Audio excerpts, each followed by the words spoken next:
and gentlemen, welcome here at Jollibee Molino Boulevard. I'm your party host, Ate Sam, together with Ate Ivy. Welcome everyone, this is the happiest place to be, and this is the Jollibee Theme Party!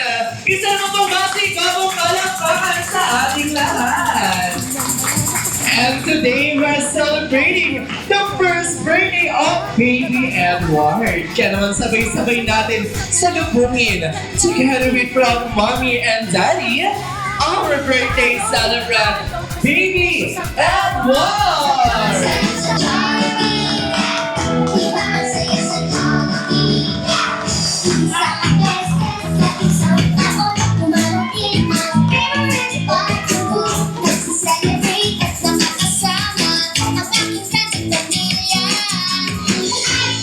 Alright, isa naman pang malakas sa happy birthday in 1, 2, 3, go! Happy birthday!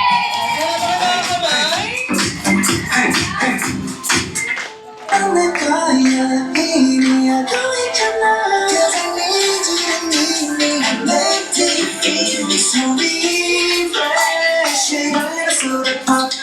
Ano kaya yung mga katangian ni Baby Edward ang sa tingin mo ang namana niya kay Daddy? I think yung pagiging matalino. Pagiging matalino. Ayan, bukod sa pagiging matalino ni Daddy, meron pa po ba? Yung makulit. Pagiging makulit. Okay, Mami. Physical. Anong nakuha niya kay Daddy physical? Gwapo. Yan ang pagiging guwapo! Para naman po natin si Mami. Ayan, parang kinikilig si Daddy. Parang gusto nang hagulan agad si Edward. Okay, syempre tatanungin din natin si Daddy. Okay, Daddy, syempre babawi ka. Okay, para naman po sa'yo, Daddy, ano naman po sa tingin nyo ang naman ni Baby Edward mula naman po kay Mami? Siguro ayan, nakikita niyo na may pagiging seryoso, tapos masungit. And siguro yung pagiging sweet, naman na rin kay Mami. Para naman po natin si Daddy. Okay, syempre yun yung mga katangian ng naman ni Baby Edward. Wala naman kay Mami. Okay, syempre ulit tanungin natin si Mami. Mami, for the last question, ano naman po yung best memory o best bonding nyo together with your family nakasama si Baby Edward ang hindi nyo po makakalimutan? Siguro yung pag pinapalitan siya ng isa pa lang. Bandi kasi namin tuwing gabi na magpapalit ng pampers kahit talagang pangtulog niya.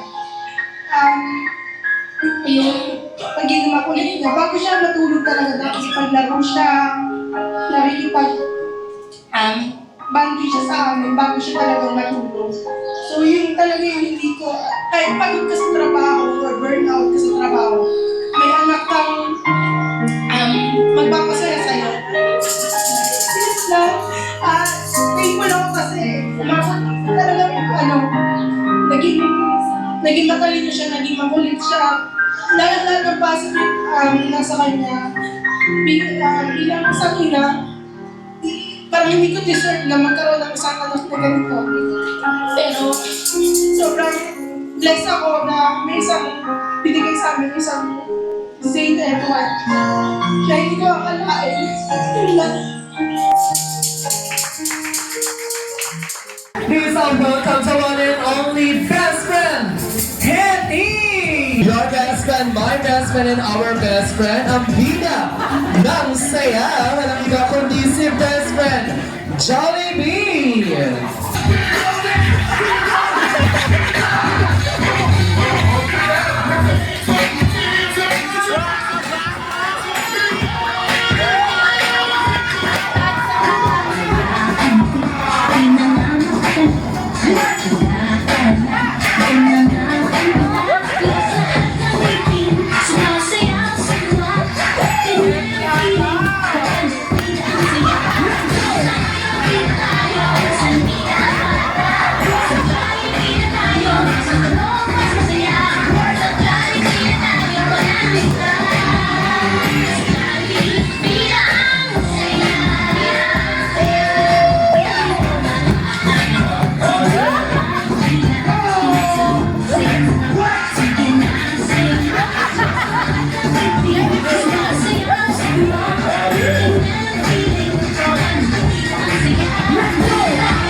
team. One more time.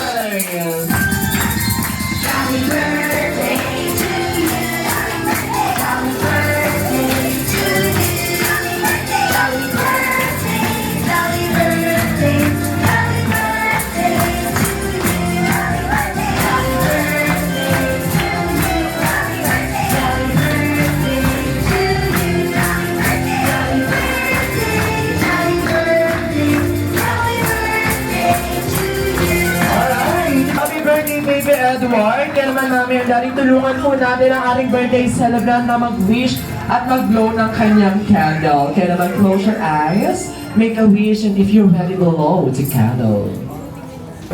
Sa paglaki ni Edward, maging matalinong bata si Edward, marespeto. And then, ang pinaka-wish ko lang talaga sa kanya, makilala niya si Lord na lubusan, na wala ang lahat, basta nasa kanya si Lord, okay na siya doon. Masaya na ako para sa kanya kasi lahat naman mapupunta sa kanya, basta unahan niya yung Panginoong nasa taas. So yun yung birthday wish ko sa kanya. We love you, baby Edward. Ako, wish ko sa'yo, baby, lumaki ka may takot sa Diyos. Maging matalino. Alam ko naman matalino ka na. Maging masayahin. Siyempre, pagpatuloy mo yung pagiging mapagmahal mo sa amin, mami at daddy mo. Napakasweet mong bata. Maraming salamat na dumating ka sa buhay namin ng iyong mami at daddy.